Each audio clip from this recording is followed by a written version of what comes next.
Thank God it's Friday on Your View. Welcome to the show. I am Murayo Afolabi Brown. As always, I have the ladies with me. Wake in the on building. Friday. How you doing? It's actually Murayo in the building. It's Murayo in the building, no. Welcome back, welcome back. For too long. I was only 3 days. Just 3 days. How you doing, Wake? I'm fine. I have no gist. I have no banter. Okay. I guess life is good. It's not, how can life be good when our road is bad? Hey! You're writing a letter. I said next week. I'm taking write the letter. Please. So, and a copy of the letter to be also, let us have it so you can also do a video. duplicate. I will do, what's that thing? Instagram Live. Okay, When I'm taking the letter. So, anyhow they treat me there, it should be. The world will see it. No, that's not necessary now. Why don't you say that? Why would you want to go and give the letter and then go live on social media? No, as I'm giving the letter, as I'm entering, is Instagram Live. I like it. As I'm entering. Capturing the moment. Whatever they tell me, it's Instagram Live. As I'm going, it's Instagram Live. All right now. Okay, let me come. Letter delivered to clerk or secretary or the chairman himself. Okay, let me come to Topsy. How are you doing, Topsy? I'm very good. Only one ambition. Your Zegzy self today. And when host somebody cannot say anything, I wanted to disturb The peace. But why I wanted to disturb the peace. God loves me so much that even when I want to do what is not me, God. It's you. How's your plan? What are your plans for the weekend? We have an event tomorrow. It's it's organized by my foundation, Women in Real Estate. But essentially, it is to celebrate African Women's Day, which is going to be on Monday, and to get people discussing about women owning assets and understanding the barriers and the advantages of owning assets. So it's an open house. It's a small physical event, but virtually we're still registering people. So go to my page and you will see the details of how to register to join us virtually. And we have many people that supported with small gift items. So we'll be giving gifts on social media as well as for people that ask questions. Cool. You wanted to sit here with these shorts. She wanted to show off her legs. Just show us her legs. Let me come to She wanted to show her Mariam, I love your top. Thank you. Thank you very much. You just look very Thank you. chic. Thank you. How you doing? I'm fine, thank you. She made me blush. But today is World Nature Conservation Day. Okay. So it's celebrated every year, July 28th. And it's just for us, to bring awareness to, what we need to do to protect our environment, to conserve it, to preserve it. So in different ways, we're allowed to make our little contributions. I feel quite proud that I think I have used this platform to educate people. Yes, I've written a book, that is being read by children and adults as well across the world. And then I go for school readings and book readings. And so, those contributions make me proud, but it's still a small contribution compared to what needs to be done going forward. So join hands today and let's help protect our environment. Fantastic, nice. I'm just smiling because I can't see how you're waking up in the morning and wearing all these gloves. No, Thank you for mentioning the gloves. It was Tokwe that gave them to me. Ah, Topsy, yes, okay. They're socks, but then I wore them as gloves. Oh, wow. Very interesting. Cool. Anyways, Abuja was fun. I had a few events. I went for a national event. Nigerian Diaspora Commission had an event, so I was there to support and also MC. I actually enjoyed it. It was really fun. And you did not post on... Nothing. Interestingly, I have not posted, but I have a picture. I'll post today. Please. But yeah, it was a good event, and this weekend is going to be busy. Because everybody is assuming that you went to go and collect and lobby for political appointments. I went to NIPCOM event, Nigerian Diaspora Commission. They had a Diaspora Merit Awards. Interestingly, Nigerian Diaspora flew in. About 200 people flew in from abroad, all over the country, the world, came, and they had dinner. They were awarded a national, they were given awards, recognition of their support. It was fantastic. It was just good to know that Nigeria is finally partnering with the diaspora, which is important because there's strength. They're over, I think, almost $30 billion, $26 billion that brings into the country. So it's important that the nation actually recognizes them. So that's what I'm there. And I'm not joking. People were commenting that Murayo is not around. She has gone to go and Are you serious? On YouTube. The truth is, this yes. weekend is going to be really busy for me. Like party back to back from today, tomorrow, Sunday. Please like ensure you sleep. I'm not sleeping. Yeah, but Murayo, Abuja suits you. You think? Yeah. This is the second time that you're coming back. Abuja is calling me. Let me Thursday go. Let's go to break down. Monday, I was rocking. You're rocking too, Abby? Last week, Thursday to Monday. You see? Parry. Ask them, I was a wreck on Tuesday. Well, let me just give you advance notice. I'll be a wreck on Monday because I'm parrying all the way. Okay. All right, let's go on a quick break. When we come back, don't forget, we're also still accepting stories, real-life stories on our website, Your View at tvccommunications.tv. So please send us your stories. We love touching stories so we can discuss, thrash it, and see how we can learn from your own experiences. Let's go on a quick break. When we come back, we go through the front pages, up the papers. Stay with us. We'll be right back.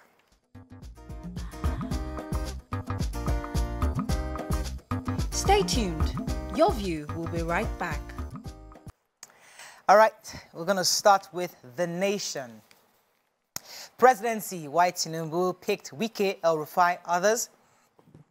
U.S. pledges support to Bazoum over coup. 1,200 Nigerian youths perished in the Mediterranean, says NIS. Shelf strike plan, police caution labor.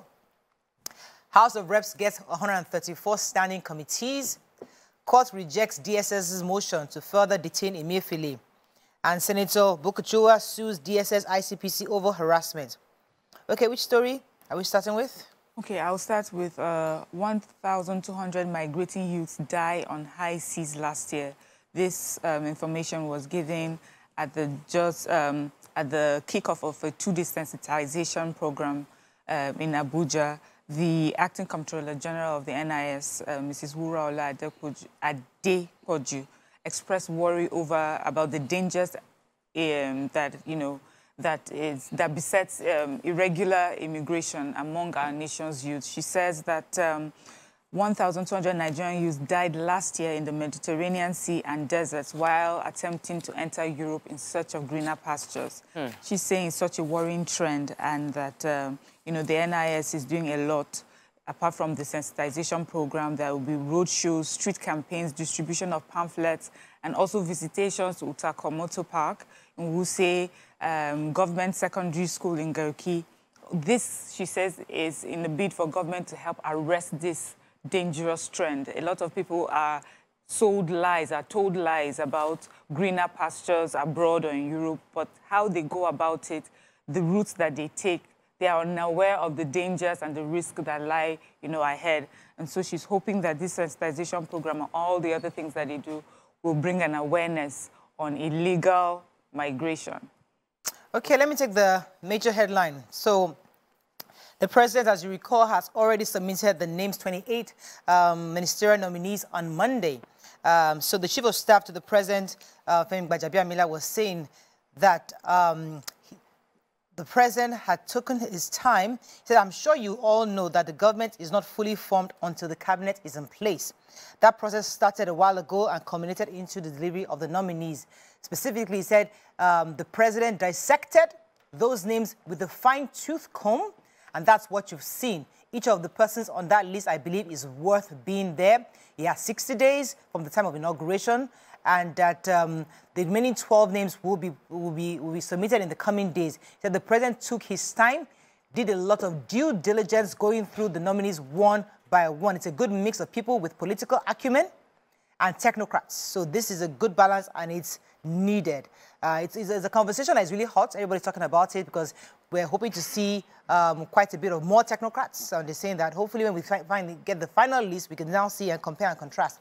Also, we've seen about 7 women so far of the 28, which is a good number for now. And we have the 36-year-old who's been nominated, also Dr. Betta Edu. She's young, very, very vibrant, and we're really excited that, it's good to see young people, a good mix. I saw a lot during the campaign. Yeah, she was quite strong. Now I see where the energy came from, because you used to think I was an auntie, but now she's young. Child. She's young. Sorry, she's a young lady, and she was really, really very vibrant and very energetic. So I wanted, good. Yeah? Go ahead, Waki. I wanted to take the story of Senator Mohammed Bukachua, who, during his valedictory speech, almost implicated his wife and himself by saying the people of the Senate were coming. So I remember that incident where the Senate president was saying, off your mic, off your mic. So since then now, he has been disturbed by the ICPC, DSS, and other bodies have been harassing him. Poor guy. Harassing him or just so he's asking taking questions? according to him, harassing. He's taking them to court and the federal government for harassment, saying while he was a senator, he had a level of immunity from whatever he said in plenary. But they are saying, you are no more there. And you are saying it when you are going, not while you are there. So, he has taken them to court. Okay, and that's story? Yes, For harassment. Let's see how that goes. I want to take the story about Opudo from the governor of Imo State, Hope Uzodinma, who is speaking out and asking for help. He said that he's urging security agencies to support the states and that no states can thrive where there is no peace. He said that he needs help in ending the harassment and threats from hoodlums. He received two security officials, a flag officer commanding Central Naval Command, Rear Admiral Ayuba Chugali, and the Assistant Inspector General of Police Zone 9, Humaya, that's Echeng Eyo Echeng. And he received both of them separately, and he appealed to them to support him. That he's like, it seems when you read the way the language is like someone saying like, I need help, like I need help. We can't grow like this. But one of the things I liked about what the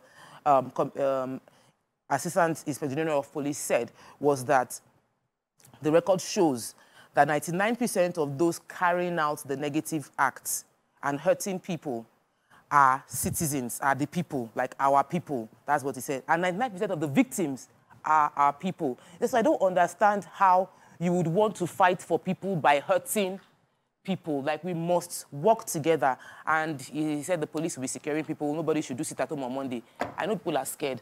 So there must be more than just saying they should come out. Yes. Because if I come out and I'm they need a reinforcement of security operatives for that. They can't just use a real verbal the economy has shut down. Yeah. How will he govern this? Why some people protesting? You know, Yes, I mean, people, I also read somewhere where someone said, I think it was that same story, where they said, how will you want to rule a people and you are oppressing them? So how are you going to rule if this is, because you are saying you want to divide them, but you are oppressing these same people that you want to... Giving a taste of what they should expect. Okay, moving on to the Punch very quickly. El Rufai, Wike, other nominees face Senate screening on Monday. Reduce government borrowing from CBN, World Bank tells Nigeria. Robberies, Lagos CP launches Operation Flush after Punch report. UN holds humanitarian operations, US, France condemn Niger coup. Subsidy removal, Tinubu begs Nigerians to persevere more.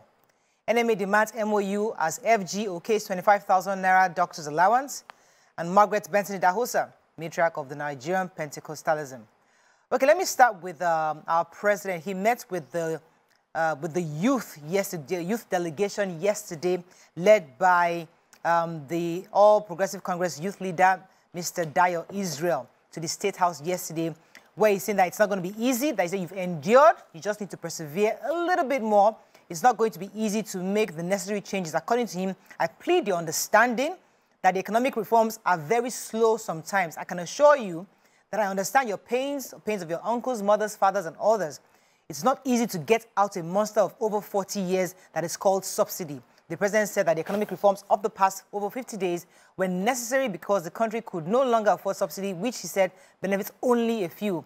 So he was just pleading with the youth, and they came there, quite a huge number actually, went to the State House to see him, and according to them, they also requested for him to ensure that 15% of those nominated for the parastatals and other MDAs are Nigerian youth from the APC party. So we hope we'll see how that goes. Let me take a very short story before we go. We have to go on a break, unfortunately. Let's go on a break. When we come back, we continue with our reviews. Stay with us. We'll be right back.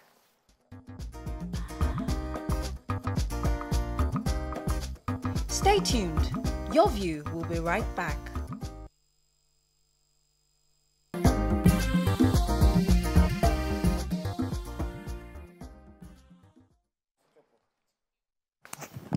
Okay, we're still reviewing Punch. What's the story? Yeah. I was going to take the story of Margaret Benson Idahosa and the matriarch of Nigerian Pentecostalism.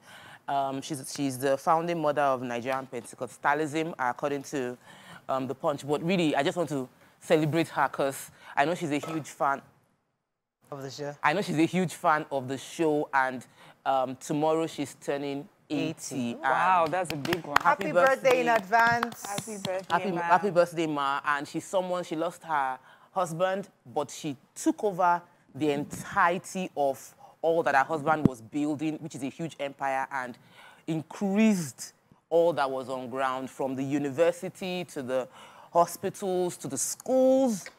She's an amazing person, and she's a huge fan, and I know she loves our show. So I'm just using the opportunity to say, celebrate you, Ma. Yes, we celebrate you. We celebrate you. Thank you for being a fan of the show. I wanted to take this. You remember the story I took yesterday of the robbers? Oh, okay, so. Yeah. Attacking. You actually butchered because your maid was... Well, the police have now responded, and they're opening... they're starting an Operation Flush. So they want to flush out all the people... All the criminals. Hoodlums. And so we hope... And they're saying, please report anything that you see so that they are on top of the game. Okay, moving on now to Daily Sun. Ministerial nominees Fagbemi, Umahi, Wike, Edu, Elfa, others face Senate Monday. Obi denies photo shoot with pro-Biafra agitator Simon Ekpa. Subsidy, FG warns NLC over planned strike, declares action contempt of court. Court strikes out fresh application by DSS to further detain Emefiele. Customs intercepts 27 billion naira tramadol, live turtles, others at Lagos Airport. Police raid General Danger camp in Rivers, kill one, recover weapons. Doctors who left Nigeria will still on payroll, says Akubueze. And FG unveils new public service rules. That's a hot topic. Customs intercepts 27 billion. You will take that story. Yes, I have to, because it has drugs and it also has endangered species. So they said that they intercepted tramadol, dried shark fins, and live turtles with a duty-paid value of 258 billion naira. This they found at the Lagos Airport. As we all know, shark fins, live turtles are classified under endangered species. You know, they've always used our country as transit country for a lot of these illegal smugglings, and obviously taking them out. Well, they got them at the Lagos Airport. It doesn't say here if they were taking them to another country or if they're just come in from another country, but usually it will be headed. I may call the name of a country, but I don't want them to, because I'm not sure, but there's a particular country in Asia that most of these, especially shark fins and pangolins, they use our country as a transit country to take them there. So thank you, Customs. And they said because they work very well with their other agencies, they've handed over the drug case to NDLEA. Back in the rivers. Yes, they should do that. I hope they do that. All right. It's a very juicy story. Let me take the story from Peter Obi. The Labour Party presidential candidate Peter Obi has said that the photo of him and the Finland-based pro-Biafra agitator Simon Ekpa is fake. Ekpa, according to this report, is the mastermind of the several sit-at-home orders in Southeast, and he was seen with the picture viral with Peter Obi. The head of Peter Obi Dati Media Office, Mr. Dinro Onifade, said that the perpetrators of the fake photo inserted Obi's popular supporter and rights activist Aisha Yusufu to the further claimed credibility. He said they all grew up being educated that photos tell 1,000 stories and do not tell lies, as photos are usually self-evident. He was talking about the scenario is exactly what played out in the Photoshop picture of Peter Obi, supposedly standing with the Finland-based irritant Biafra agitator Simon Ekpa. This is all in a desperate move to drag Obi's name into disrepute by linking him with the Biafra, the sit-at-home mastermind, Simon Ekpa. So just to, because what he was saying is pictures don't lie. Yeah. Is what we learned. But nowadays, pictures are lying. So we need to ensure that... And where we're going to, so many fake lying. Videos are lying, everything is lying. So you can't believe anything anymore. Reality will soon be lying. Please, we need to talk about the doctors still on strike. And Director General of the Budget Office, Ben Akabuize, has mentioned that a lot of the doctors that have left Nigeria for greener pastures are still on the payroll of public hospitals because many of them did not properly resign. He said that the nominal payroll still carries some of them. Many of them have just taken leave of absence and they remain on the payroll. So when you do evaluation of authorized establishment vis-a-vis the bodies, it's still showing like we don't have a gap as such that is currently existing. He said the hospitals know that the people have gone, like they have jackpot. That's the word. He said the hospitals know they have jackpot and they still kept on the payroll. That is something perhaps on the level that the ministry needs to deal with, but it must work hand in hand. So you cannot be, there are issues that were being asked of from the doctor's perspective, but they are saying that there's culpability from the doctors as well, that they know people are not around and are still getting paid, and they know they have left the countries to go and work abroad, but they are still not. What makes it worse is that they cannot even employ anybody to take the place because they are there as they are working, so there's no vacancy. So because there's no vacancy, we cannot put doctors you cannot put another. So and you will be looking for work. I'm paying the doctor that has jackpot living in America. And patients are stranded, no doctors. No, and there are no doctors. And we have a real challenge because someone I know was going to go to Igbobi for a surgery, and the surgery was supposed to be today. She got to the hospital on Tuesday and they turned her back. She was not telling me to beg on the show that she doesn't have the money to go to private hospital or travel abroad. That whatever the doctors are asking for, give it to them. We just have this part of we the people the problem. It's a you know layers. We're actually all involved. a very selfish people. And I want to talk about something as mundane as the toilet paper in the toilet. You know, there's one roll of toilet paper. If you want, if you go, you take your toilet paper, you go into the toilet. Here, they will take the toilet paper, take the toilet into the toilet, so the next person that comes into the other toilet. Why would they do So, you will not see anything. It's just think of selfish. Selfish. We have to keep thinking of other people. The downfall driver. The government has made one road, our bad road. You can go, everybody use one way, and this car coming. The downfalls will now wait. That's where they will stop. Exactly. Right and pick up their passengers, so you can't go. If you show any displeasure, they insult you on top. Multi-layered, as you said. Vanguard, very quickly, 11 states to wait as Tinubu sends 28 nominees to Senate for confirmation. Lagos State is one of the states that wait. So we're yet to see who the ministerial nominee would be. Subsidy protests, stop blackmailing us, NLC tells federal government. Russian summit, Nigeria missing as Africa agrees nuclear energy as alternative source of power. Unions return anarchy to Oshodi Apapa Expressway. Court rejects DSS's fresh request to detain Emefiele for another 14 days. Max airplane conveying Nigerian pilgrims trapped in Niger Republic. And NGE Institute's annual memorial lecture in honor of Jakonde.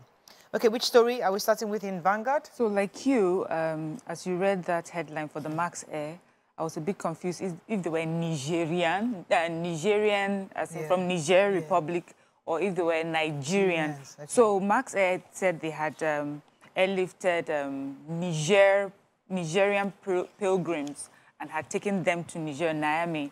But when they got there, of course, as we know that there's an ongoing coup in that country. And so when they got there, they got stranded. They said they had about 360 Nigerian pilgrims on board and about 18 crew on board. So now my confusion is, were they able to drop off the Nigerians and then we have Nigerians still on board because the airline is asking for patience and, you know, they're hoping to see what can be done so that they can get back.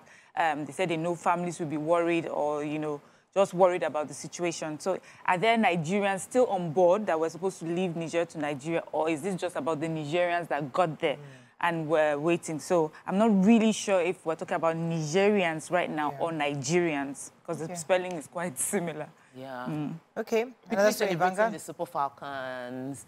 Yeah. All congratulations to the girls. Yes. Yeah. All over social media, they were talking about the fact that they prayed, but really, the prayer was just icing on the cake. The fact is, those wonderful girls worked extremely hard, and they won the last match to rise to the top of their group. And we're hoping they can sustain this all through. Maybe we can even rally around something positive about Nigeria. So we're celebrating. Did you see the video of the First Lady celebrating with them? Yes, she was excited. All Super Falcon, up Super Falcon, and we're all celebrating their achievements. Okay. I wanted to take the picture story there. There's no story, I only saw the picture. So I need to take it, because if someone is doing something good, even though they're doing something bad in my area, if he's doing something good in another area, I must mention it. So the governor of Ogun State is converting... I know that must have been hard for you. the petrol diesel buses to compressed natural gas, so that it's a palliative, so that transportation will come down, and I think it's commendable. Yeah. Interesting, at NITCOM, somebody came, Professor, I can't remember his name, he came for the event with the electric car. I mean, I was surprised. I really wanted to see it. I wanted to see how it works. Like, how do you charge it? I would love to have an electric car. Yeah, me too. How do you charge it? Trying to change the Okadas as well. Okadas, cars, all gas. Yeah. So, and then, but he's doing it, and he's going to do it. He's supposed to do it for even the private buses. Not just the government-owned buses. Oh, okay. For the private buses, he will do it on Ogun State's money. But they shouldn't use all the money for the road as well. They've used it for buses. The buses need good roads to fly. Yeah, because the buses need good roads. Because that was one of the questions they asked him in the interview. All right, we have to wrap up. Not sure we can complete any other important story that we missed out. I think that's all we can take on Front Page Review. When we return, we have a sponsor segment. One of our health partners, AXA Mansa, will be with us. Stay with us, we'll be right back.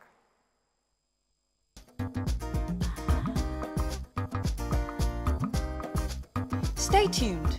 Your View will be right back.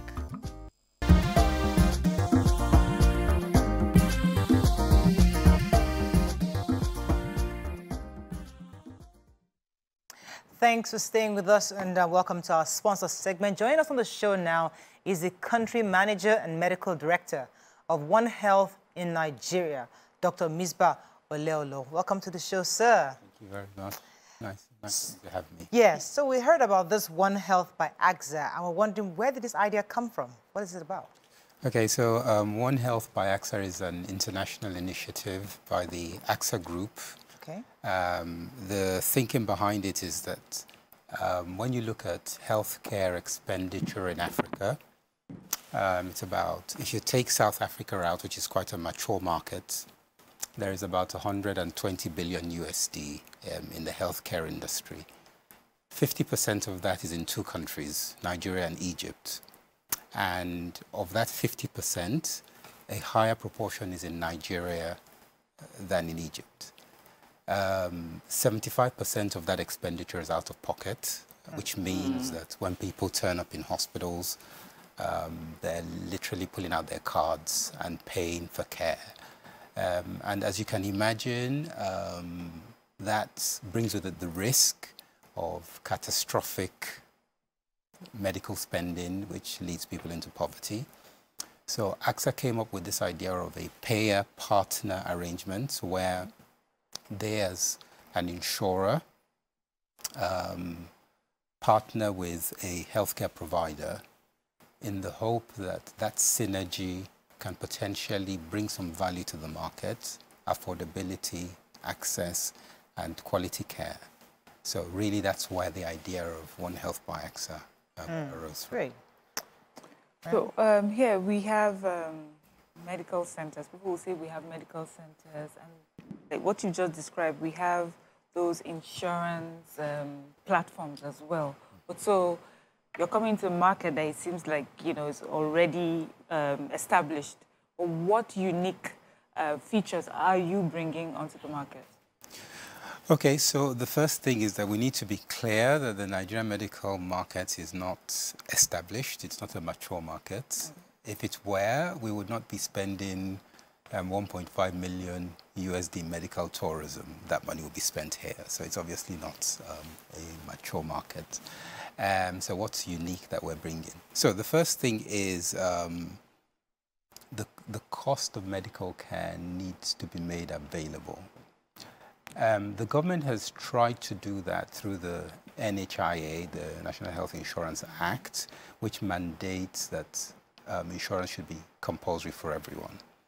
Now, AXA Mansard, the insurance arm, is the largest healthcare insurer in the country, and therefore they're able to use the economy of scale that they have to guarantee a particular type of benchmark pricing, which is more realistically priced to the Nigerian situation.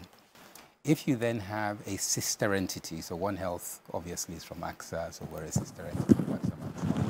So if you then have a sister entity that integrates into that price network, potentially you have a competitive price, not from the perspective of the provider, but from the perspective of the consumer, which is then sufficiently sensitive to the customer's needs. That then drives a number of things. It means there is now financial access, so you can make it more accessible to a lot more people because it is affordable. And it means because you can guarantee a certain volume, you can then benchmark your quality. So there is affordability, there is access, and there is a particular quality. So that's what we bring to the market. Right. Okay, so there's a thing about telemarketing, you know, and I'd like to find out how you believe telemarketing is going to help contributing positively to healthcare in Nigeria. Is it going to make it more affordable, or would it really increase access? Okay, I'm sure you mean telemedicine. Telemedicine. Because I'm not a marketer. I thought I said medicine. Yeah, so you know your coffee stabilized you a bit. But go ahead. Telemedicine. Yeah, telemedicine. Okay, so telemedicine. So when you look at telemedicine, what the data shows us is that 80% of most clinical interactions can probably be solved over a digital portal. What does that mean? It means if you look at your average visits to the clinic, let's say someone's got high blood pressure. Say they've got their own machine at home. They've been fairly well controlled. They've had their annual medical. There's no catastrophe on the horizon. I have to ask myself why that person needs to go and pay 25,000 naira in a private hospital for a consultation every time. What they could simply do is get their annual medical once a year. Once the doctor's satisfied that they're reasonably well controlled, what you could then do is just say, look, every 3 months, let's have a telemedicine consultation. You've got your blood pressure machine at home. Send us the data, and invariably that brings down the cost. It then means that you're using your resources for more meaningful things, for things that really do need to be in hospital. So telemedicine can effectively reduce 80% of unnecessary hospital visits. That's what the data shows. Wow. 80% is a whole lot. Okay. Yeah, no. So how would you ensure the accuracy of diagnosis? Like this one now, how will you be sure that I'm using the machine properly? You know, so how would you ensure the accuracy of the diagnosis? Yeah, so I think that's a really very good question. So if you're going to devolve some responsibility to the patient, then the onus is on you as their carer to ensure that they're sufficiently educated. So you don't say, okay, off you go to, I don't want to mention any pharmacies here so that I don't advertise for anyone. But let's say Misbah Pharmacy. You don't say, oh, off you go to Misbah Pharmacy, buy your blood pressure machine, take your blood pressure and send it to me by email. We don't do that. What you do is you bring them to clinic at their annual medical, you get a standardized blood pressure machine, you show them how to use it, they confirm that they can use it, they do some demos, they send you some demo data, you ensure there is a trend, And this is about monitoring trends rather than isolated. So all of us probably drive cars. Your tires don't deflate every day. So the trend is that you have normal tires normally. In the same way, once you get a trend, you can tell what's normal for that person. You can tell what happens when they're agitated. You can tell what happens when they don't take their blood pressure. So it's really about the correct type of engagement, the correct type of education, and the correct type of remote support that you provide people, rather than just sending them off with their blood pressure machine or whatever and leaving it to them. Right. I was going to talk about cost. How affordable is it? Because especially when you think about AXA, you're thinking, can I afford it? What exactly are the numbers looking like? Okay, so let me put it this way. So I'd like you to, we're not going to mention any names, but think around Lagos and think of some of the more swish hospitals. A number of them would be reluctant to accept the AXA tariffs because they are considered not competitive enough. This time, not from the consumer side, but from the provider side. So if I have a Misbah hospital, what I'm saying in effect is that there are a number of private hospitals who would say the AXA tariff will not be welcome in Misbah hospital because it's too low. I can't treat your diabetes for X amount. Obviously, that tells you that the pricing is very competitive. And if you think about it from an actuarial or from a scientific or population-based, the more people that come into insurance, collectively, the cheaper it becomes per person to provide care, because you've got a larger pot of money from which. So if 5 people want to buy a car, it's more expensive per person than if 100 people say, let's car share. So in the same way, first of all, the tariffs are extremely competitive from AXA Mansard at the minute. I'm AXA, so of course I can advertise for AXA. But that aside, if we increase the insurance pool, that competitive price would even become more affordable because there are more people on that plan. Okay, I think just like a follow-up on her question too, given that AXA Mansard is such a huge global brand, in what ways are you localizing it for Nigeria and Nigerians? You know how unique we are. Okay, so let me start with the unique question. So AXA Mansard is AXA in Nigeria. So AXA is the group internationally. So AXA Mansard is not a global brand. AXA is the global brand. Good. Okay. Okay, AXA Mansard is the Nigerian. In Nigeria. Yeah. That's in Nigeria. It's called AXA Mansard in Nigeria. But AXA is the global brand. Okay. So it's an international brand. It's a French company. Oh, wow. Yeah. I had no idea. We have to wrap up now, but just tell us a bit about yourself. Let's, Okay, well, I'm so soft-spoken. I'm sure you've guessed I'm a doctor. Yes, we can tell. The kind of doctor that's very detailed. My background is from the NHS in the United Kingdom. That therefore means I'm a medical civil servant. I've relocated to Nigeria. I've been back in Nigeria now since 2019. Oh, nice. I'm extremely passionate about health. And now my cardinal goal is health inclusion, which thankfully the One Health Project allows us to deliver on. Fantastic. How do you find being back here? Please let me ask this last question. Fantastic. Really? Yeah. First thing you don't want to go back? First thing in the morning, I'm on a TV program. Where else in the world will that happen? Yeah, that's... how long were you gone for? 23 or thereabouts years. Whoa, but you look so young. I am young. Thank you. I like the way. That's all we can take on the AXA segment. On the AXA segment, please. When we come back, we'll move on to the hot topic of the day. Stay with us, we'll be right back.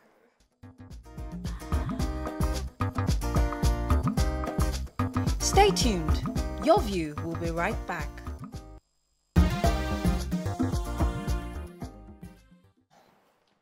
Thanks for staying with us. So the hottest news in Nigeria today are the ministerial nominees. We've all been waiting for this list as if, hey, this name is coming directly on the throne of grace. It finally landed yesterday, Thursday, I think by 1 p.m. or so, the Chief of Staff took it to the National Assembly, and we're told that by Monday they're going to start, you know, inviting them over for the formal ratification of each of them. So, what are your thoughts on these nominations? So far, it's 28 that we saw. We're expecting about the remaining, I think about 10 more or so. I think it's, I think 9 more names are being expected very soon. In the coming days, we'll get those. And a few states are yet to get nominees, Lagos being one of them. We're really looking forward to who's going to be coming from Lagos State. A few names that we know we're interested in. We're trying to be suggesting and speculating which of the ministries will be given to them. What are your thoughts on the names? Call us on the numbers on your screen, 081-0764-1679, 09024-163440. You can also tweet to us at TVC Connect. Please hashtag YourViewTVC so we can read your tweets. If you don't mind, ladies, I'd like to start with the 7 women because for me, that's our constituency. Yeah. You know, the fact that I'm happy that 7 amazing women, some of which we know either been on our show before, we've seen their work in the past, and it would be great to even hear your thoughts on them. And then we'll talk about the ex-governors.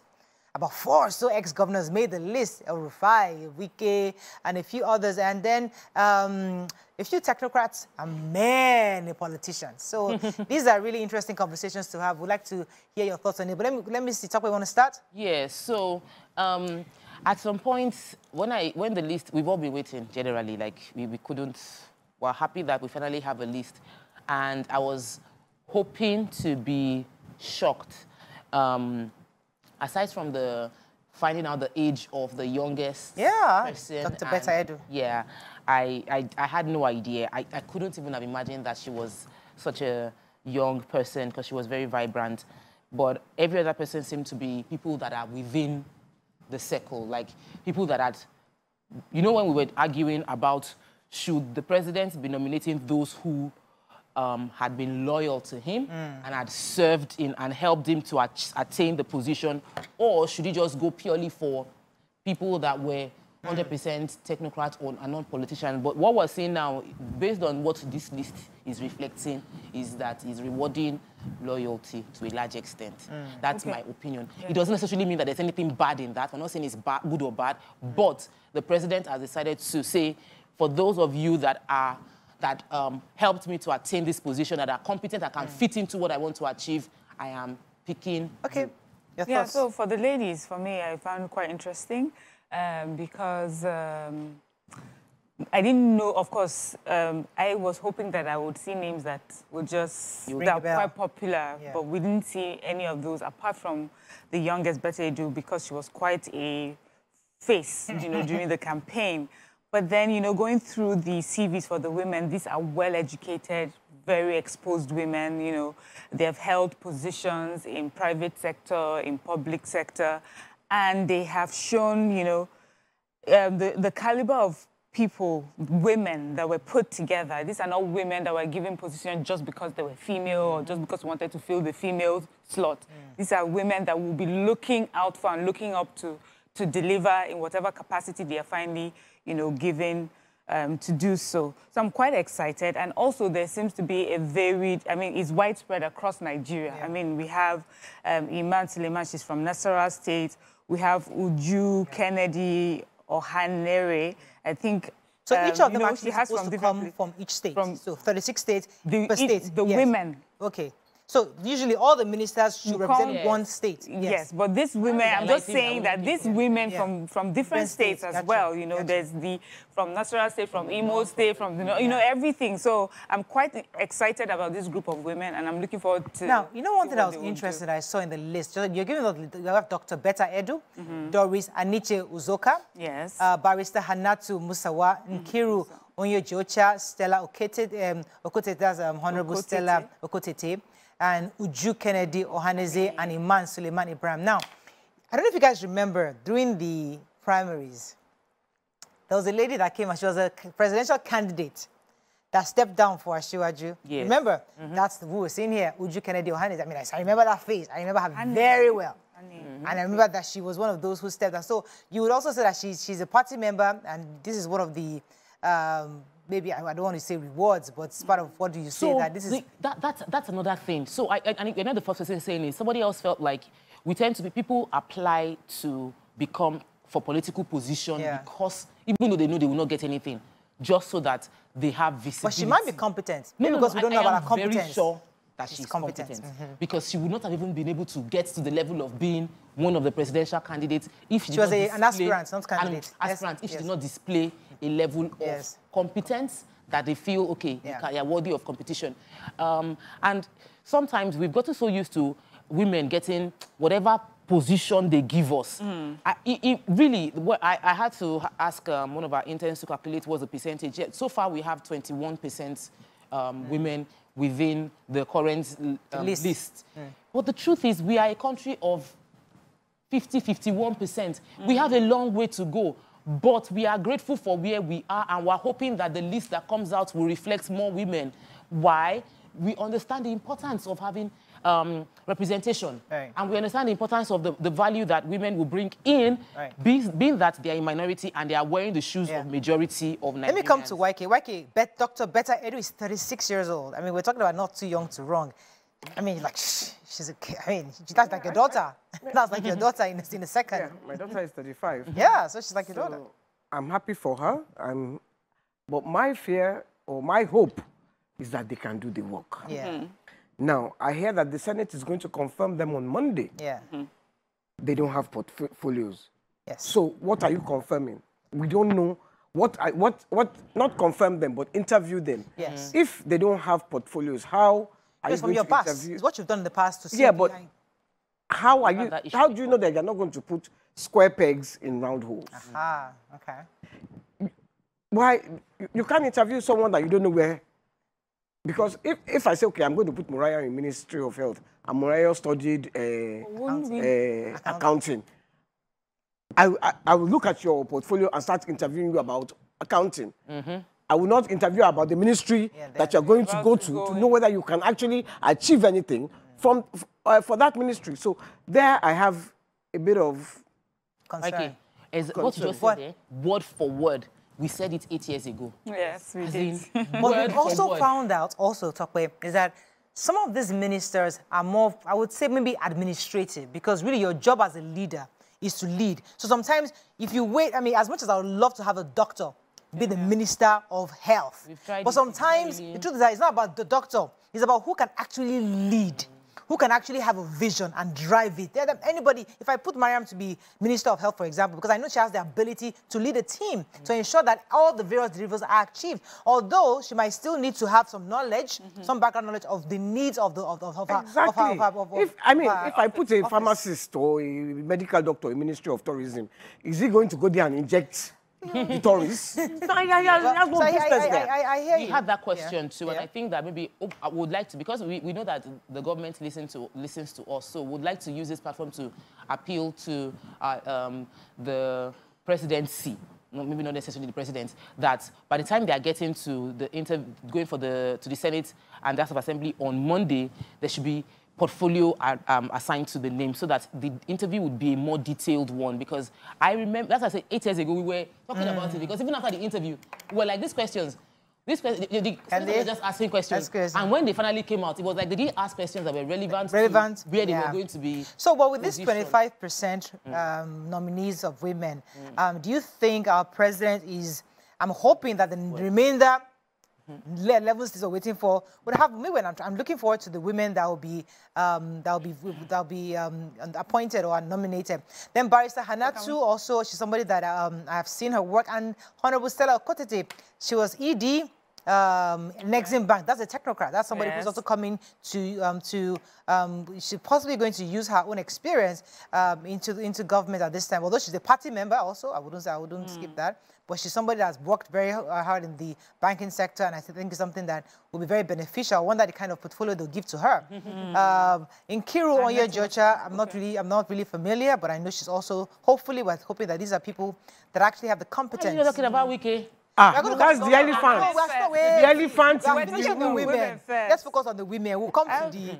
Are we done? I was thinking, they say she holds a degree in law from the University of Buckingham. She has a postgraduate master's degree in legal aspects of marine affairs from the University of Cardiff, Wales. She also has a postgraduate master's in oil and gas law from the University of Aberdeen. You know, she is completing a doctorate. And they say also before this nomination, she was appointed Special Advisor on Culture, Entertainment, Economy by the President. Okay. So I'm just looking at the, you know, caliber. All right. So we're going to be... let me take Hassan. I'm told Hassan is on the call. Good morning, Hassan. Thanks for calling. Good morning, everybody. Good morning. Good morning. I want to say something about the newspaper review on what Mariam said about customs seizure and Nigeria being a transit point. Please let me correct you. Nigeria is not a transit point for drugs. Nigeria is a consumption center of those drugs. We have drug users, we have drug abusers in our midst. So we better understand that so that we'll get to know the problems on our hands. They are consuming drugs all over the country. The north, south, east, and west. Go to the clubs in Lagos. Go to the motor parks. Go to Kano. Married women are consuming drugs. Children are consuming drugs. In Lagos here, go to motor parks, people are taking drugs. Go to clubs, people are taking drugs. In the streets, people are taking drugs. So we have serious problem. Go to Southeast. We have what they call Akurumiri in the Southeast. Thank you very much, Hassan. You're absolutely correct. And I think we take that story all the time. Now, the paper review, our job is to say exactly what the story is saying. The article is our focus. So whatever the article is saying is what we are summarizing. We're not really telling you from, but we absolutely understand that there are, it's not just a transit point, but it's also consumption. Yes, but I think you may have also misunderstood me. There were two categories of things that were intercepted. There were drugs, and then there were shark fins and live turtles. And that's smuggling or transporting endangered species. And Nigeria is a transit country for many of these smuggling of endangered species. Very often, pangolins, shark fins, turtles, that's what I was talking about. You know that I take the NDLEA stories all the time. Of course, we know what you've just listed, that drug use and drug business is done very much here. Barons are arrested nearly every day. I mean, we read it in the paper. Okay, we have to go in a commercial, but it's important for us to know that the paper reviews are totally different from our conversation. We're just reviewing what the papers, reporting the news in the papers. Let's go on a quick break.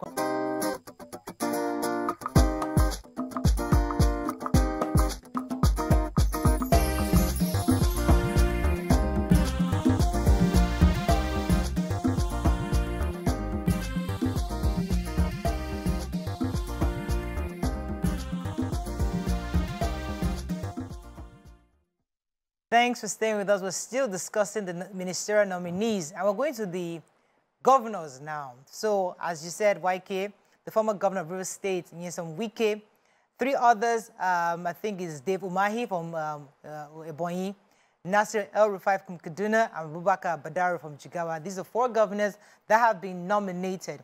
YK, let me come to you because you say it's the elephant in the room. Well, how big is this elephant? What part of it is the elephant? The elephant has many sides. The elephant is PDP. Ah, thank you. Okay. That's very, very... very germane. Very germane. So now, we need to know, is this elephant going to drop his PDP card and join APC, or remain with PDP and continue as a Nigerian? Yeah, he's a Nigerian, so I'm not saying he can't. But you don't have to be a party member to be a minister, actually. You don't. You don't have to be. Most of them are party members. Absolutely. Most of them, he's like the only one that jumped out at me as a non-party member. But we all know his antecedents. Before the election. And if some argue that maybe this our president is magnanimous to embrace, we'd like to see an LP, maybe in the last list, we'll see somebody from LP and somebody from the other party. We're just saying, if it is about being magnanimous to bring in other party members, maybe we'll see other people from other parties too. But right now we've seen former governor. That would make me joyous, very joyous. So, but I mean, I don't think that. I'm not thinking let me tell you the truth. I'm not thinking about party. I'm thinking about people, competent people who, they are ready to do the job. I don't want to just be seeing party people and let me take Yusuf's call, then I'll come to you, Tokwe. Yusuf from Kaduna, thanks for calling. Oh, I'm so sorry. Kaduna, Yusuf, go ahead. My first comment when we came on discussing this was the list reflects rewarding loyalty and competence, obviously, because when you go through most of them, you know that they have a bit of track record from those that have gone through. But there's a loyalty thread. So I don't expect the remaining 11 to contradict loyalty. So that's on one side. On the other side is the fact that when we are talking about ministerial list, we hope that when we are matching, the next level is when we match portfolio to individuals that are getting this list, it will reflect their capacity to deliver. And I have strongly given this administration benefit of doubt, as in, like, I have decided that I'm going to be very optimistic and open. I won't be closed-minded about what I expect them to deliver. So I am expecting that the president is going to follow his track record of when he was in Lagos and how he was able to always put the round pegs in the round holes, and he knows how to pick people and do that. But I was a bit confused when I saw David Umahi, and I'm really, really trying to read up, because as a governor, I do not see transformation in the state. And if you are from Ebonyi State, you can disagree and call in to support. But I didn't see major transformation in the state. And he's someone that also, you know, like decamped in 2020, he decamped into APC. So he's really typically a PDP person. I would love to understand the mindsets, the basis for nomination. You know, when we watch other news and they talk about these kind of things happening, they'll be telling you about what he did for the president, his track record. So we understand the part of track record, though, but I'm just saying that. Somebody say, well, as you said, we wait for people to call from Ebonyi. Governor El-Rufai? Yes, I'm excited about a lot of people. But El-Rufai, a lot of people who live in Kaduna State. So there are many issues, of course, as you know. Waki took the story of the Ogun State governor. Said you may do good in one area and bad in another. So a lot of people will say that they've seen a huge development in Kaduna State infrastructurally. And so I'm a bit curious where he will be placed. We know he's been FCT minister before. See, whenever I go to Abuja and I see FCT, I think of El-Rufai. Yes. Like, you cannot drive in Abuja and not think of El-Rufai. So if they bring him back with that portfolio, I don't know. Him back? Is it possible? Well, I also think of Wike being in that portfolio, because Wike did a lot of infrastructural development within his state, number one. Also, commissioning. But commissioning we saw, we didn't see. Towards the end. He also was very, and I think that I'm not necessarily a fan of him. I respect him. I don't want to be him. But Wike is vocal. He would speak. If you get a contract and you don't deliver, maybe they've awarded the contract to you.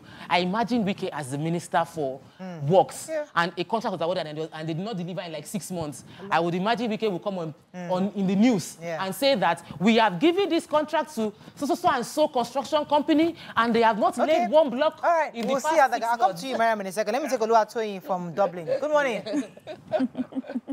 Good morning, Lauren Toyin. How are you? You're live. Go ahead. Thanks. Good morning. How are you? We're good. Yeah. And I just want to say good work for good work you guys are doing there. And thank you, sir. You guys. And okay, and about the political nominees, and you guys are saying that people that the people that they nominated, are they competent enough in order to do the job they are going to give to them? Or is it nepotism, maybe people that people know, the other parties, we want Nigeria to be forward, to move forward in whatever they are doing. Anybody they put in the post, they should, screen and look at that person squarely, maybe starting from the scratch to where they are now, to see how they are competent enough in order to do what the government or do the things what the people want. Thank you very much. Thank you very much, Oluwatoyin. I think I got the message. Mariam, let me come back to you. I didn't really hear what he said. Yeah. So, yes. Go ahead, Mariam. Yes, I was just saying that in Kaduna State, El-Rufai, a lot of people would say he's done so much, you know, infrastructurally in Kaduna State. And I'm hoping, you know, so that shows that as a leader, he was quite respected. Yes. He had vision, you know, and so these are the sort of people that we would like to see in ministerial positions. And we have also seen him as FCT minister once before. And as Mariah, you know, said, you know, every time she goes to Abuja, she remembers that he did a good job there as well. So I'm looking forward to seeing where he'll be placed. I would have said FCT minister, but I don't know if it's okay to put him back there. But I also would think works, because that's a lot of work, and we want someone who has shown capability, you know, someone that has the force. Because even, yes, he may not be as loud as Wike, but in his own way too, he's... No, not like Wike. Wike is special.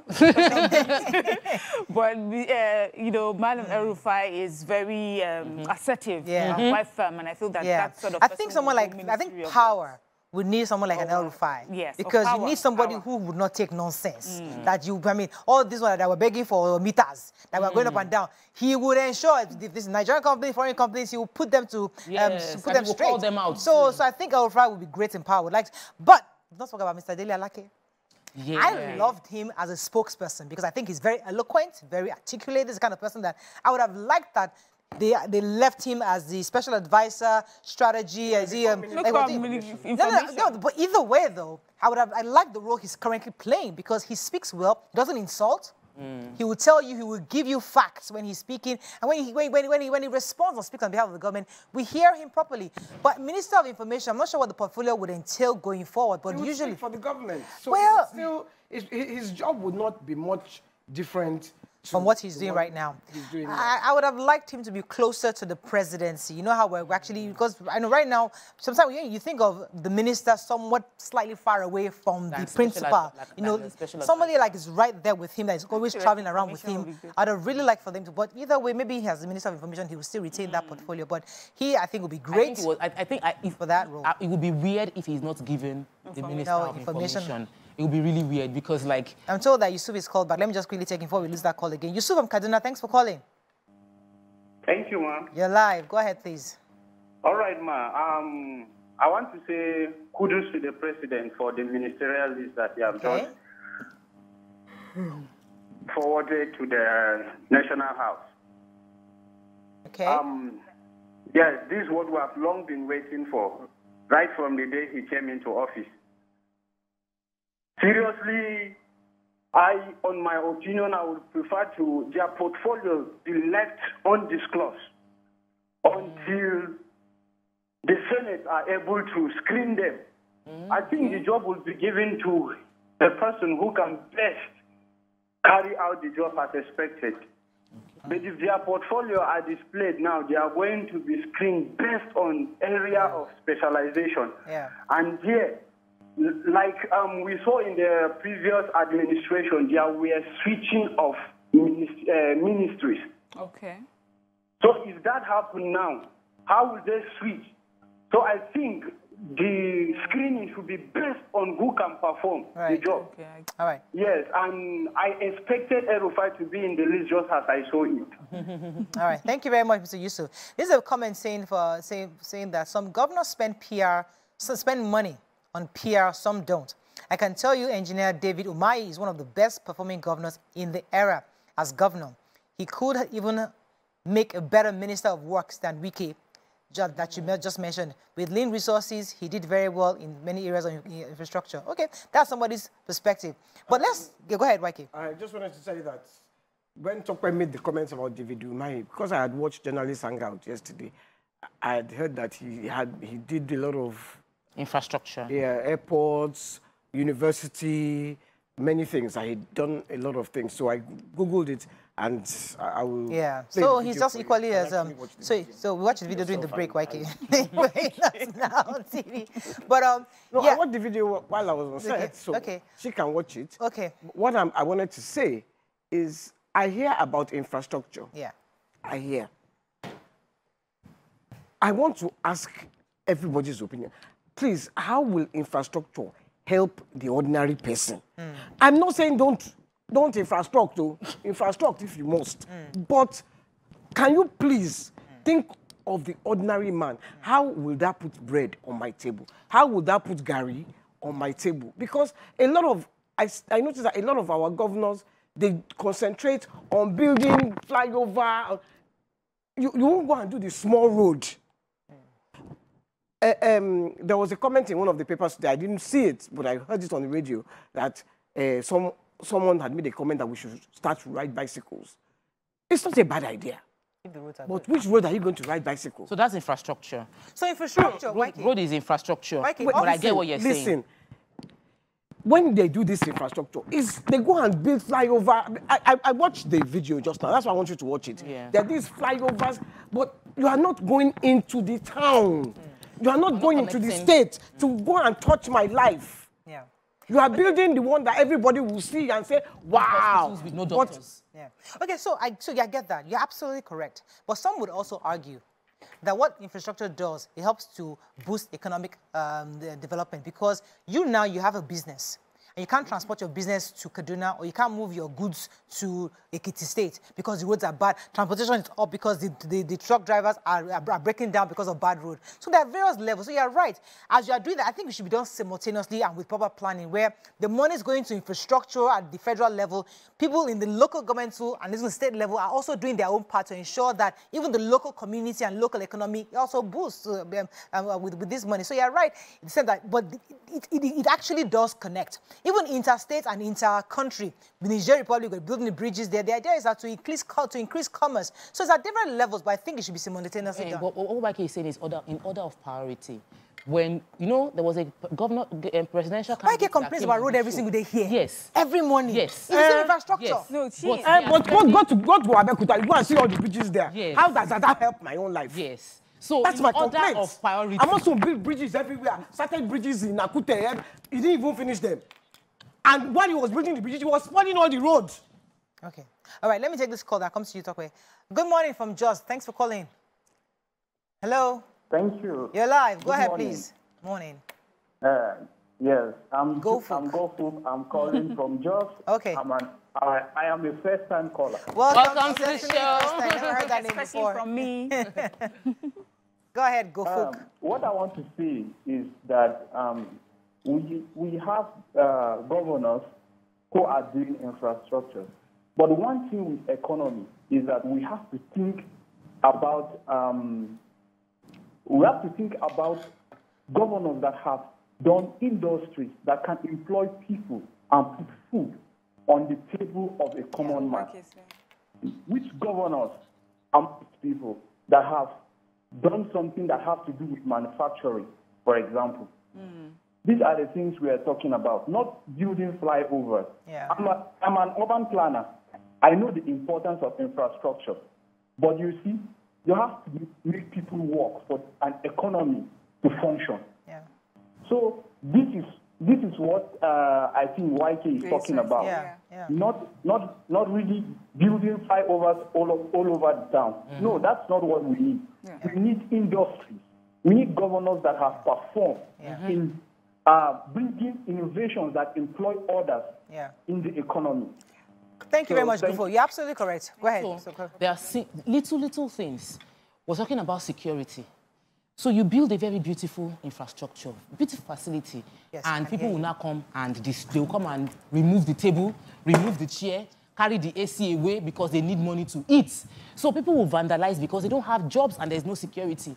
Little things like making the processes of the states work. There are some states in Nigeria, I don't want to market anybody, but the states, just by making processing CFO easy, real estate companies, they were calling each other that if you go and buy land in that place, you can get CFO fast, and we know CFO is important. So they brought in funds by just creating ease of process, ease of doing business. People get documentation fast. You realize that when people want to say, what have you done? You will not be able to say, I built airport, bridge, all of that. You will be able to say, I built people. And at the end of the day, people would say, you built us. Yeah. Instead of us just I think you're absolutely correct. Let me go on a break. When we come back, we continue with this conversation. We'll go back to the ministerial nominees. Stay with us. We'll be right back.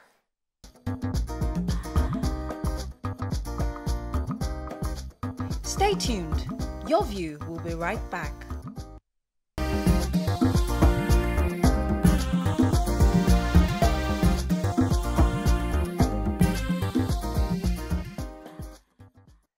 Thanks for staying with us. So, still reviewing the ministerial nominees. Another thing we've yet to talk about is the lawyer, legal luminary Lateef Fagbemi, SAN. He is also served in the council of law firm Ganifayomi many years ago and later founded his own law firm, Lateef Fagbemi & Co.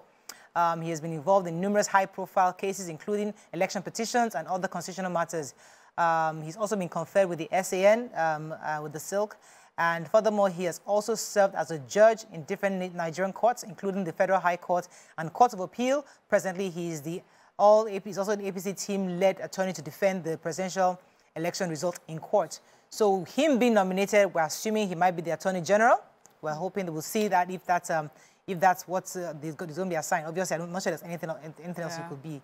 But is there any other name that jumps at you guys here? Okay. Any other name that's... Just Uche Naji, who I don't have any clue about. I don't know if any one of us here does. But then I was going to talk about the fact that some states do not have any ministers from their states yet. Plateau State. So Plateau State, I know usually if he's a man, you put us under sports and tourism. If he's a woman, women's affairs. Are you for real? Yes. So I don't know. This time they change it. Give us something that we can show our might. Show our might. That's good feedback. Let me take this call. Come to you, YK. Kalechi from Shasha, thanks for calling. Watch. Hello, Kalechi. Listen to the TV, you're not new on this thing now. Kalechi. Hello, Kalechi. Thanks for calling. Go ahead, please. Please, I want to draw your attention to a kind of death trap. The kind of? A kind of death trap. An accident waiting to happen. Just like, I don't know, this program may be, I don't know, the ethics of this program may be, what I'm about to say may be against the ethics of your program, but it's very important to me. You see, let me quickly draw your attention to two markets very close to Abuleva. Just like White pointed out, these are some of the things our governors have. Government will neglect. They'll go out to beautify things that will make them, things that will project them to land life. There are two major markets very close to Abuleva. Number one is Ilingo, and the other one is Katangwa. About 5 years ago, these two markets were demolished with the intention of constructing a modern market according to Nigerian definition of modern market. Now, Ilego has been, reconstructed into so-called modern market. It's been constructed anyway. Now, in between these two markets is a vast area of dump site. So whenever it rains, the way this dump site will roll down into this market. Now, that's not even the issue. Now, there's another one at Katangwa, that place is a death trap. They have demolished that place. The public toilets there, everywhere they open. The bad smell when they come out of that place is very killing. If you disguise yourself, go to that place, one question you ask yourself is this legal? Are human beings in this place? Because there they are used to those bad smells. On top of this heat, they are cooking, doing their market. So you understand? So the other time I was at BBC, I want to take this complaint to one of your correspondents. So I didn't see her. Her name is something Ijaso. So I asked the security people, said, Sharon Ijaso. I asked the security people, said, how do I see her? They said they don't know her schedule. So I came there the second time. So one of them suggested to write a letter, which I did. But one. We appreciate it, Kelechi. Thank you. I know the Katangwa story, and those are ways to impact. Businesses and lots of lives are being touched in every market. The market system, the commercial activity of a state is what powers the state.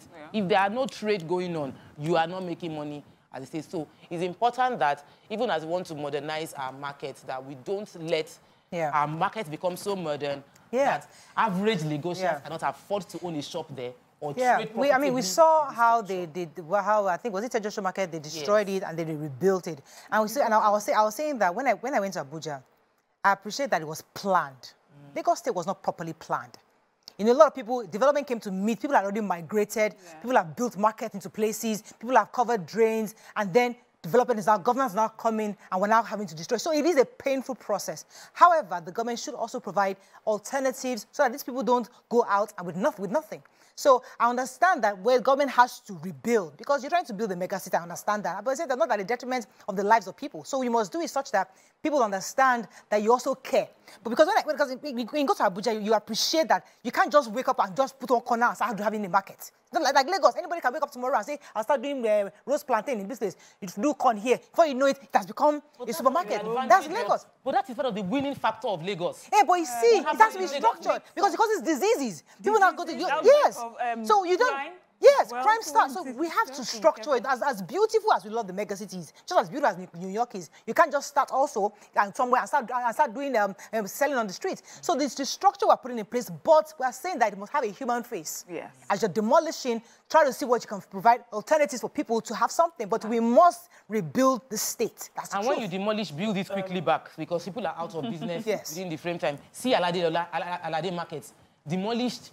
Pulled down since how many years now? Yes. It's still under construction. But I thought my own mother was reallocated a store. I don't know which area you're talking about. Yes. My mother had a store in Alade Market. I thought it was pulled and was rebuilt, and she was offered a place to have a store. Alade Market in Ikeja. They moved to the... Yes, they moved. They moved to the back. Yes. So in that back, we have a store. In front. They're still building. Yeah, maybe the one in front, but we have a store. They were giving yeah, no. Exactly. No, because built it back. And so they'll build. No, they're building something. I don't know what they're building, but they did move to the back.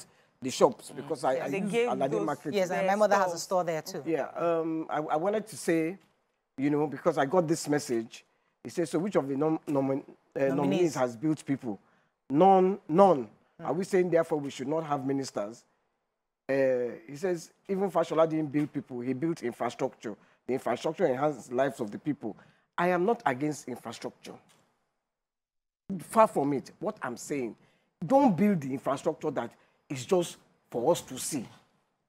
Hello. I'm one of the people that commends that road that Fashola built, that college road. It made life easy. It made life easy for a lot of people. Don't just build the one that I will... In fact, you will build the bridge and destroy the road on that. Projects. Yes. What I'm saying is, try and impact the lives of people. Yeah. That's what I'm saying. And Fashola did. And please, I just want to... I just because I had to answer that message. Okay. From Okochime is you I'm talking to. You want to send me the message. I was going to say tourism is one of the things because Nigeria will pay lip service to tourism. So I'm hoping that one of the ministers that they put in tourism will actually work for tourism. One, I will commend the Buhari government for making visas easy because you get your visa on arrival for people. YK, you will commend the Buhari government? I will. Please, she does. YK always calm down. I'm trying to do content. They make visas for people coming into Nigeria, get your visa on arrival. You pay through your nose, but you will get your visa on arrival. So it made it a bit easier for people. Okay, we don't have tourism without security. That is it. So they have to work hand in hand. We are talking about, I was listening again to the radio today, and we were talking about is 1 million for economy tickets to London. From what used to be 300,000, a bit 250,000, is now 1 million. So people should now start to talk. So someone now was complaining that Obudukatu Ranch, there is no water there. But there isn't. It's run down. If you see the video, it's run down. It's the continuity issue we had. Remember, we're saying that definitely a leadership issue. So one leader constructed that, and while he was the governor, it was amazing. And then the next governor and the next governor... Did not have his dream? Yes. See why we are applauding Lagos State? Yes. So that was infrastructure that also impacted people. Do you understand? Yeah. And yet, someone else came as a governor that was elected by the people and could not sustain it. Took her studio all the way to Tinapa. Unfortunately, it was not sustainable because it was really difficult. So, I mean, imagine the amount of jobs that had to be... they lose jobs because of bringing them back to Lagos. My mentor, he went to Cross River He went to Cross River because the economy was all around that. It was booming. So he did estates there. And right now, unfortunately, it's a loss. Many hotels are set up because of that season. That Christmas time from December 1 to the end was back to back. Yes. I was looking forward to going there. You know, that's our dreams. So those are impacts. We have to go. That's impacting people. Yes, okay, let's go back to these nominees. Let me go on a break. You keep debating, and it's YK. It is your fault. Let's come back. We'll go on a break. When we come back, we'll pick a few. There's another part of it we've not discussed. Stay with us. We'll be right back.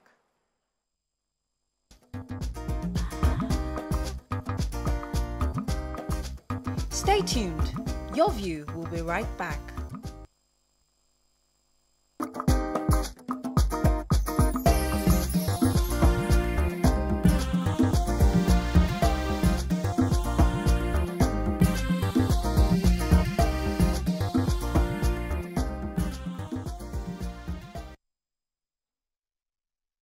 Thanks for staying with us. We're still discussing the nominees and the few other states that we're waiting. We're trying to figure out who and who will make the list. It would be great to Lagos State. Yeah, I'm looking forward to Lagos. I want to know the person representing Lagos. Can you guess? I don't know.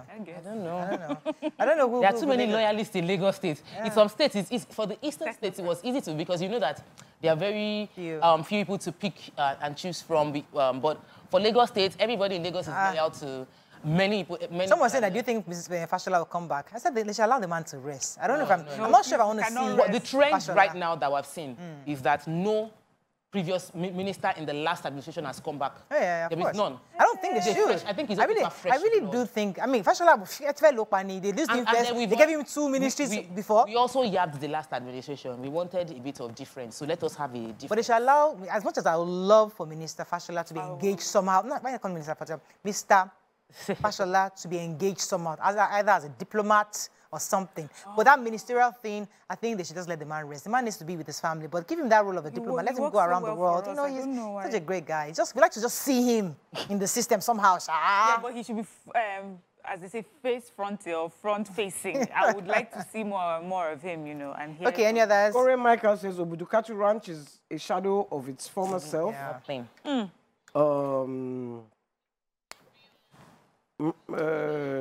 So there's another thing. Even when we talk about how governors can, people can impact, because I know that a lot of people are commenting on that on YouTube on how the impact of government. I was talking about Akwa Ibom. I personally don't have any interest in Akwa Ibom. I don't know much about Akwa Ibom. I've not even been there before, but I know a few of my friends that have gone to do vacation honeymoon in Ibom.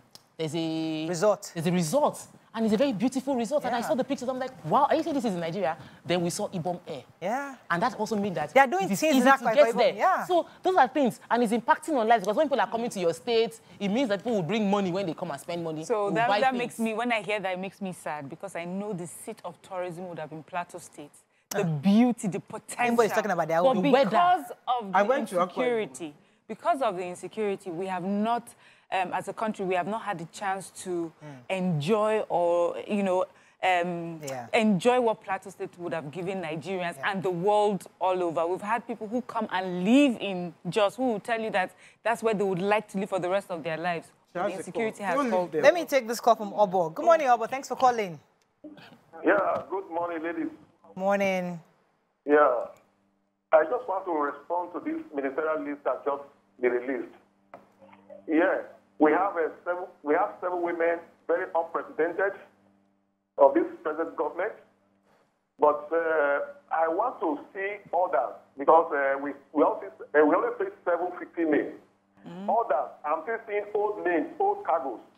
I would have loved that the names of these people go with their ages, so that we can know whether they are old or new. Because we want youth inclusion in this government. So they just brought out names. We don't know their category. We don't know their age categories, and we can't be celebrating it until we know their ages. Okay, he's talking about age issues. So we have a 36-year-old, we have quite a few. There are a few old cargoes when maybe old people are there. So maybe they're old politicians, people who are already known. Yes, I mean, they're there. But we like to believe that they were picked there because of their competence. And let's give them benefits of the doubt. Hopefully, when we see their portfolios, we'll see if indeed they are round pegs in round holes. Old is not always bad, though. Adio, the dumping site that, at that Ile-Ekpo has been causing havoc to the road since last year. All buses, including BRT lane, now pass one lane. Bad smell, join odor from this same place. I don't know where. I'm not sure where Ile-Ekpo is, but it's in Lagos State. Someone is saying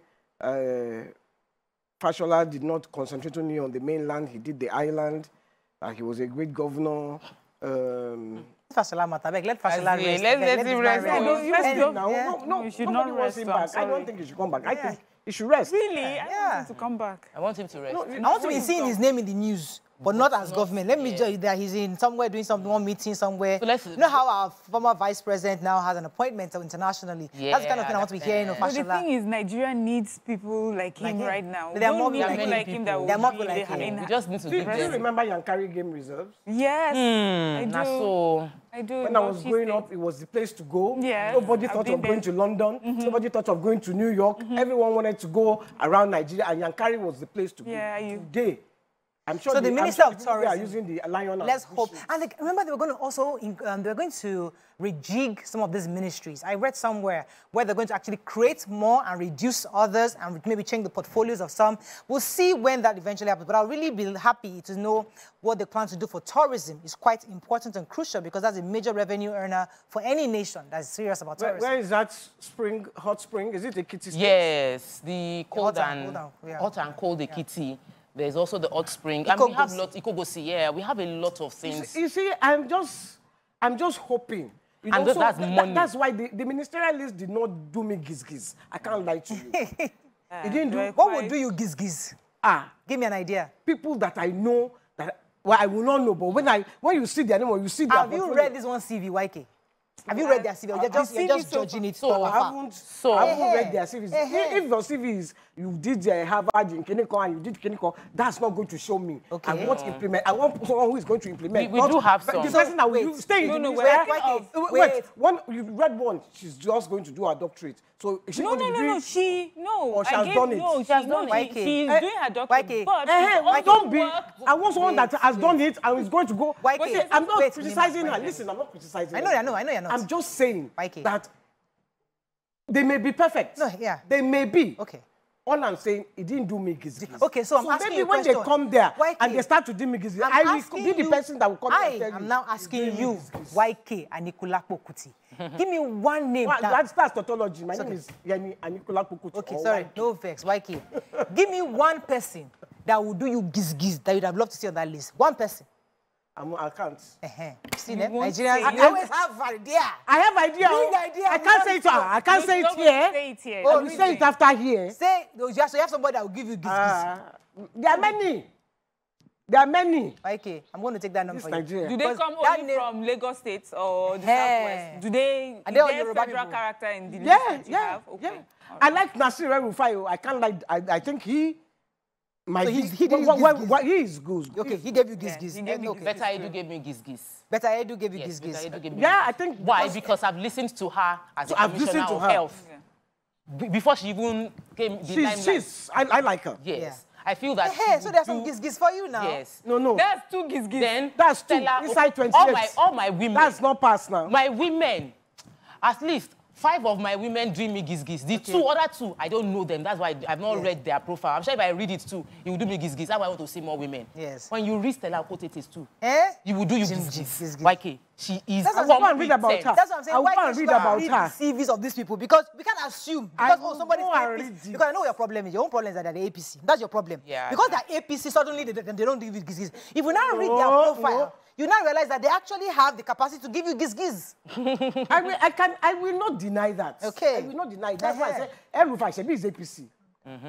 He did me giz-giz. Okay. The other one, Better Edu. Because I've listened to her. Yes. Okay. I love her energy. She's very competent. Yes. I don't want them to give her women affairs, Sha. Please don't. That's too stereotypical. Give us something like health. So it's usually women. So it's women and youth. I don't want them to, because you see, we want something like health. We don't even want someone that can run around the entire state. We want health. All the states. I don't want human affairs. We want human affairs. Because why are you stereotyping women with woman affairs? There is no man affairs. Because they're vulnerable, YK. There are some communities outside Lagos here that these women need that support. So you'll be marrying off 13-year-olds. You'll be surprised. But see, we have been having women affairs for the past 8 years. In impact, Abi. There is no impact. Is there renewed hope, YK? Don't worry, now renewed hope. People with vision. Please, can we give better edu? Something. A minister for health. I want to see her going from state to state. I can imagine her. I'm making sure that the doctors don't strike. I can imagine her going to a hospital incommunicado. Shouting them and she just show up there, do video.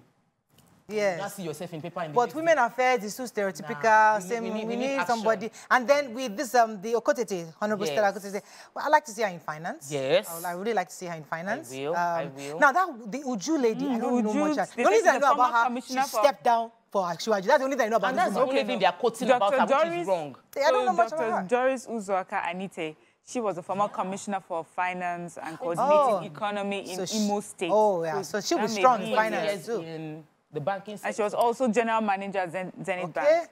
So that one definitely is a strong for finance minister. We'll see. You want to see women giving proper correct portfolio? She was a woman that was finance not minister of state. Yes, the last. I don't think. No. She came in after she was. I don't think this government. But she was there now. I don't think this government is doing minister of state. So far, I've not heard anything. From the look of things, it doesn't look like they're doing minister of state. They're just going to be having additional or subtracting.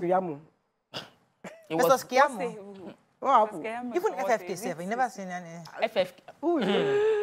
I'm just asking now. I beg, I don't want to. We're on live TV. But Mr. Skiamu might get something else. There are other positions for it. It doesn't have to be. Has the state been covered? What state is it from again? Has the state? You have to look at the state. The state hasn't been covered. There's still a possibility. When he was there, what did he do? Sulaiman. FFK. When he was there, was it not Minister of Aviation? Did the airport? This woman. The airport. I'm not asking you. Why you asking me? I'm saying we're discussing the nominees. I'm the moderator of this show. My own job is to ask you questions. Don't be asking me questions. I have to ask you. No, did the airport improve under FFK? Okay, we have to run. I think that's all we can take on today's show. It's finished. It's just finished, Mikey. Are you sure? So on Monday, when they start the actual ratification and confirmation of these nominees, we'll get more information. Hopefully, they will do YK Giz because when it starts interviewing them, I think it's going to be live. Hopefully, it will be live. We get the questions, and then eventually, we'll now know their portfolios. So we now know if indeed they are square pegs in square holes. And we do that, we'll now take it to the next level. But just to initially just have a conversation around our thoughts. I'm desperately waiting for who's going to come. Please, I don't want a case of former senators who now come, they say take a bow and go. We saw that in the last time. And stop asking them for money at the back. Yes, even if you're a former senator, it doesn't mean that you will be able to handle being a minister. So don't just say, we want to see you're a former minister, former senator, take a bow, go. Former governor, we know you, take a bow. No, no taking a bow. Okay, that information goes to the Senate. Yes. Senate President, please, we don't want to take a bow and go. Ask them questions. If you don't have questions, check social media will give you questions. And stop laughing at us. Let the poor breathe. That is all we can take on today's show. Have a fabulous weekend. We'll see you Monday. Bye for now. You shouldn't be putting on Friday again. You shouldn't be putting on Friday.